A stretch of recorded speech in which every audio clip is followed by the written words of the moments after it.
जय श्री कृष्ण दोस्तों, मैं रेखा अपने YouTube चैनल पर में आपका फिर से एक बार हार्दिक स्वागत करती हूँ। आज हम सुनेंगे दुर्गा सप्तशती का 9वां अध्याय। इससे पहले 8 अध्याय मैंने अपने चैनल पर अपलोड करके रखे हैं। आप मेरे चैनल पर जाकर उन्हें जरूर सुने। और आज हम सुनेंगे 9वां अध्याय। अध्याय शुरू करने से पहले अगर आप मेरे चैनल पर नए हैं तो आप मेरे चैनल को सब्सक्राइब करके बेल आइकन का बटन जरूर दबाएं। इससे आगे आने वाले सभी व्रत त्योहार की नोटिफिकेशन आप तक पहुंच जाएंगे। और इसी के साथ आपको अगर मेरा पाठ अच्छा लगे तो आप इसे लाइक और शेयर भी करें। तो चलिए शुरू करते हैं। 9वां अध्याय, निशुंभ वध ध्यान। अर्धनारीश्वर के श्री विग्रह की निरंतर शरण लेता हूँ। उसका वर्ण बंदूक पुष्प स्वर्ण के समान रक्त पित्त मिश्रित है और वह भुजाओं में सुंदर अक्षमाला पाश अंकुश वरद मुद्रा धारण करता है। अर्धचंद्र उसका आभूषण है तथा वह 3 नेत्रों से सुशोभित है। राजा ने कहा, भगवान, आपने रक्त बीज के वध से संबंध रखने वाले देवी चंद्रिका का यह अद्भुत महात्मा मुझे बतलाया। अब रक्त बीज के मारे जाने पर अत्यंत क्रोध में भरे हुए शुंभ और निशुंभ के ने जो कर्म किया उसे मैं सुनना चाहता हूँ। ऋषि कहते हैं, राजन, युद्ध में रक्त बीज तथा अन्य दैत्यों के मारे जाने पर शुंभ और निशुंभ के क्रोध की सीमा न रही। अपनी विशाल सेना इस प्रकार मारी जाती देख निशुंभ अमर्ष में भरकर देवी की ओर दौड़ा और उसके साथ असुरों की प्रधान सेना थी। उसके आगे पीछे तथा पार्श्व भाग में बड़े बड़े असुर थे जो क्रोध में ओंठ चबाते हुए देवी को मार डालने के लिए आए। महापराक्रमी शुंभ भी अपनी सेना के साथ मातृगणों से युद्ध करके क्रोधवश चंडिका को मारने के लिए वहां पहुंचा। तब देवी के साथ शुंभ और निशुंभ का घोर संग्राम छिड़ गया। वे दोनों दैत्य मेघों की भांति बाणों की भयंकर वृष्टि कर रहे थे।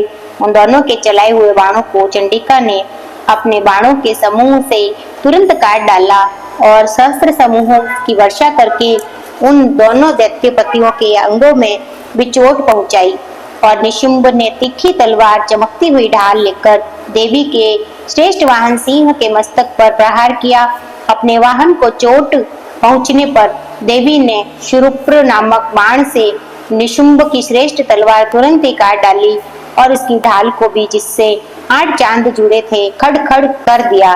ढाल और तलवार के कट जाने पर उस असुर ने शक्ति चलाई, किंतु सामने आने पर देवी ने चक्र से उसके भी 2 टुकड़े कर दिए। अब तो निशुंभ क्रोध से जल उठा। उस दानव ने देवी को मारने के लिए शूल उठाया, किंतु देवी के समीप आने पर उसे भी मुक्के से मारकर चूर्ण कर दिया। तब उसने गदा घुमाकर चंडी के ऊपर चलाई, परंतु वह भी देवी के त्रिशूल से कटकर भस्म हो गई। तदंतर दैत्यराज निशुंभ को फरसा हाथ में लेकर आते देख देवी ने बाण समूहों से घायल कर धरती पर सुला दिया और उस भयंकर पराक्रमी भाई निशुंभ के धराशायी हो जाने पर शुंभ को बड़ा क्रोध हुआ। अंबिका का वध करने के लिए वह आगे बढ़ा। रथ पर बैठे बैठे ही उत्तम आयुधों से सुशोभित अपनी बड़ी बड़ी 8 अनुपम भुजाओं से समूचे आकाश को ढककर वह शिव अद्भुत शोभा पाने लगा। उसे आते देख देवी ने शंख बजाया, धनुष की प्रत्यंचा का भी अत्यंत दुष्य शब्द किया, साथ ही अपने घंटे के शब्द से जो समस्त दैत्य के सैनिकों का तेज नष्ट करने वाला था, संपूर्ण दिशाओं का व्याप्त कर दिया। तदंतर सिंह ने भी अपनी दहाड़ से, जिसे सुनकर बड़े बड़े गजराजों का महान मद दूर हो जाता था, आकाश पृथ्वी और 10 दिशाओं का गुंजा दिया। फिर काली ने आकाश में उछलकर अपने दोनों हाथों से पृथ्वी पर आघात किया। उससे ऐसा भयंकर शब्द हुआ जिससे पहले के सभी शब्द शांत हो गए। तत्पश्चात शिवदूती ने दैत्यों के लिए अमंगलजनक अट्टहास किया। उन शब्दों को सुनकर समस्त असुर थर्रा उठे, किंतु शुंभ को बड़ा क्रोध हुआ। उस समय देवी ने जब शुंभ को लक्ष्य करके कहा, ओ दुरात्मा, खड़ा रहे। तभी आकाश में खड़े हुए देवता बोल उठे, जय हो, जय हो। शुंभ ने वहां आकर ज्वालाओं से युक्त अत्यंत भयानक शक्ति चलाई। अग्निमय पर्वत के समान आती हुई उस शक्ति को देवी ने बड़े भारी लुक्के से दूर हटा दिया। उस समय शुंभ के सिंहनाद से तीनों लोग गूंज उठे। राजन, उसकी प्रतिध्वनि से वज्रपात के समान भयानक शब्द हुआ, जिससे अन्य और शब्दों को जीत लिया। शुंभ के चलाए हुए बाणों के देवी ने और देवी के चलाए हुए बाणों के शुंभ ने अपने भयंकर बाणों द्वारा सैकड़ों और हजारों टुकड़े कर दिए। तब क्रोध में भरी हुई चंडिका ने शुंभ को शूल से मारा और उसके आघात से मूर्छित हो वह पृथ्वी पर गिर पड़ा। और इतने में ही निशुंभ को चेतना हुई और उसने धनुष हाथ में लेकर बाणों द्वारा देवी काली और सिंह को घायल कर डाला।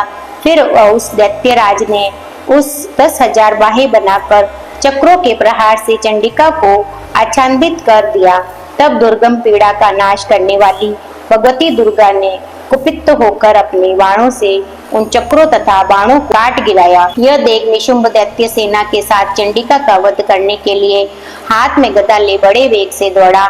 उसके आते ही चंडी ने तीखी धार वाली तलवार से उसकी गदा को शीघ्र ही काट डाला। तब उसने शूल हाथ में ले लिया और देवताओं को पीड़ा देने वाले निशुंभ को शूल हाथ में लिए आते देख चंडिका ने वेग से चलाए हुए अपने शूल से उसकी छाती छेद डाली। शूल से विदीर्ण हो जाने पर उसकी छाती से एक दूसरा महाबली महापराक्रमी पुरुष खड़ी रह कहता हुआ निकला। उस निकलते हुए पुरुष की बात सुनकर देवी ठहाकर हंस पड़ी। खड़ग से उन्होंने उसका मस्तक काट डाला। फिर तो वह पृथ्वी पर गिर पड़ा। तदंतर सिंह अपने दाढ़ों से असुरों की गर्दन कुचल कर खाने लगा। यह बड़ा भयंकर दृश्य था। और उधर काली शिवदूती ने भी अन्यायास दैत्यों का भक्षण कर आरंभ किया। कौमारी की शक्ति से विदीर्ण होकर कितने ही महादैत्य नष्ट हो गए और ब्राह्मणी के मंत्रभूत जल से निस्तेज होकर कितने ही भाग खड़े हुए। कितने ही दैत्य महेश्वरी के त्रिशूल से और छिन्न भिन्न हो धराशायी हो गए। वाराही के थुथुन्न के आघात से कितनों का पृथ्वी पर कचुम्बर निकल गया। वैष्णवी ने भी अपने चक्र से दानवों को एक टुकड़े टुकड़े कर डाले। इंद्री के हाथ से छूटे हुए वज्र के से भी कितने ही प्राणों से हाथ धो बैठे। कुछ असुर नष्ट हो गए, कुछ महायुद्ध में भाग गए तथा कितने ही काली विशिवदूती तथा सिंहों के ग्रास बन गए। और इस प्रकार श्री मार्कंडेय पुराण में श्रावणिक मनवंतर की कथा के अंतर्गत देवी महात्म्य निशुंभ वध नामक 9वां अध्याय पूरा हुआ। और इसी के साथ हम शुरू करते हैं। तो चलिए शुरू करते हैं 10वां अध्याय शुंभ वध ध्यान। मैं नतमस्तक पर अर्धचंद्र धारण करने वाली शिव शक्ति स्वरूपा भगवती कामेश्वरी का हृदय में चिंतन करती हूँ। वे तपाए हुए स्वर्ण के समान सुंदर है। सूर्य, चंद्रमा और अग्नि ये तीन उनके नेत्र हैं तथा वे अपने मनोहर हाथों में धनुष, बाण, अंकुश, पाश और शूल धारण किए हुए हैं। ऋषि कहते हैं, राजन, अपने प्राणों के सामने सम्मान प्यारे भाई निशुंभ को मारा गया देख सारी सेना का संहार होता जान शुंभ ने कुपित होकर कहा, दुष्ट दुर्गे, तू बल के अभिमान में आकर झूठ मूठ का घमंड न दिखा। तू बड़ी मानिनी बड़ी बनी हुई है, किंतु दूसरी स्त्रियों के बल का सहारा लेकर लड़ती है। वो देवी बोली, ओ दुष्ट, मैं अकेली ही हूँ। इस संसार में मेरे सिवा दूसरी कौन है? देख, ये मेरी ही विभूतियाँ हैं, अतः मुझ में ही प्रवेश कर रही है। तदंतर ब्राह्मणी आदि समस्त देवियां अंबिका देवी के शरीर में लीन हो गई। उस समय केवल अंबिका देवी ही रह गई और देवी बोली, मैं अपनी ऐश्वर्य शक्ति से अनेक रूपों में यहाँ उपस्थित हुई थी और उन सब रूपों को मैंने समेट लिया। अब अकेले ही युद्ध में खड़ी हूँ, तुम भी स्थिर हो जाओ। और ऋषि कहते हैं, तदंतर देवी और निशुंभ दोनों में सब देवताओं और दानवों के देखते देखते भयंकर युद्ध छिड़ गया।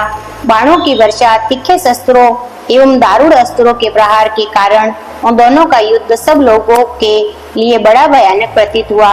उस समय अंबिका देवी ने जो सैकड़ों दिव्य अस्त्र छोड़े, उन्हें दैत्यराज शुंभ ने उनके विनिवारक अस्त्रों द्वारा काट डाला।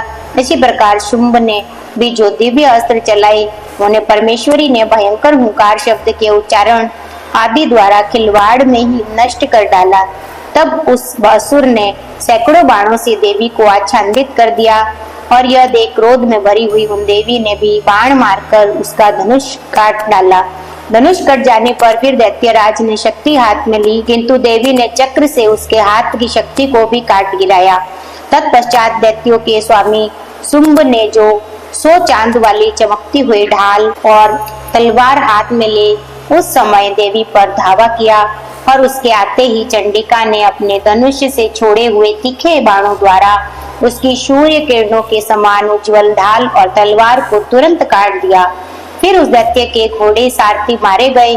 धनुष तो पहले ही कट चुका था, अब उसने अंबिका को मारने के लिए उद्यत हो भयंकर मदगढ़ हाथ में लिया। उसे आते देख देवी ने अपने तीक्ष्ण बाणों से उसका मदगढ़ भी काट डाला, जिस पर असुर मुक्का तान कर बड़े वेग से देवी की ओर झपटा। उस दैत्यराज ने देवी की छाती से मुक्का मारा और तब उन देवी ने भी उसकी छाती में एक चाटा जड़ दिया। देवी का थप्पड़ खाकर दैत्यराज शुंभ पृथ्वी पर गिर पड़ा, किंतु पुनः सहसा पूर्ववत उठकर खड़ा हो गया। फिर उछला देवी को ऊपर से जाकर आकाश में खड़ा हो गया और चंडिका आकाश भी देवी किसी आधार के भी शुंभ के साथ युद्ध करने लगी। उस समय दैत्य चंडिका आकाश में एक दूसरे से लड़ने लगे। उनका वह युद्ध पहले सिद्ध और मुनियों को विस्मय डालने वाला हुआ। फिर अंबिका ने शुंभ के साथ बहुत देर तक युद्ध करने के पश्चात उसे उठाकर घुमाया, पृथ्वी पर पटक दिया। पटके जाने पर पृथ्वी पर आने के बाद दुष्टात्मा दैत्य पुनः चंडिका का वध करने के लिए उनकी और बड़े वेग से दौड़ा। तब समस्त दैत्यों के राजा शुंभ को अपनी ओर आते देख देवी ने त्रिशूल से उसकी छाती छेद कर उसे पृथ्वी पर गिरा दिया। देवी के शूल की धार से घायल होने पर उसके प्राण पखेरु उड़ गए और वह समुद्रों, द्वीपों तथा पर्वतों सहित समूची पृथ्वी को कपाता हुआ भूमि पर गिर पड़ा। तदंतर उस दुरात्मा के मारे जाने पर संपूर्ण जगत प्रसन्न हो एवं पूर्ण स्वस्थ हो गया तथा आकाश स्वच्छ दिखाई देने लगा। पहले जो उत्पाद सूचक मेघ उत्पात उल्कापात होते थे वे सब शांत हो गए तथा उस दैत्य के मारे जाने पर नदियां भी ठीक मार्ग से बहने लगी। और उस समय शुंभ की मृत्यु के बाद संपूर्ण देवताओं का हृदय हर्ष से भर गया। गंधर्व गण मधुर गीत गाने लगे, दूसरे गंधर्व बाजे बजाने लगे, अप्सराएं नाचने लगी, पवित्र वायु बहने लगी, सूर्य की प्रभा उत्तम हो गई, अग्निशाला की बुझी हुई आग अपने आप प्रज्वलित हो उठी, संपूर्ण दिशाओं के भयंकर शब्द हो शांत हो गए। इस प्रकार श्री मार्कंडेय पुराण में सावर्णिक मनवंतर की कथा के अंतर्गत देवी महात्म्य शुंभ वध नामक 10वां अध्याय पूरा हुआ। तो यहाँ पर यह अध्याय पूर्ण होता है। और अगर आपको यह अध्याय अच्छा लगा हो तो आप इसे लाइक और शेयर करें। इसी के साथ जो है मिलते हैं हमारे अगले अध्याय में अगले वीडियो के साथ। जय माता दी।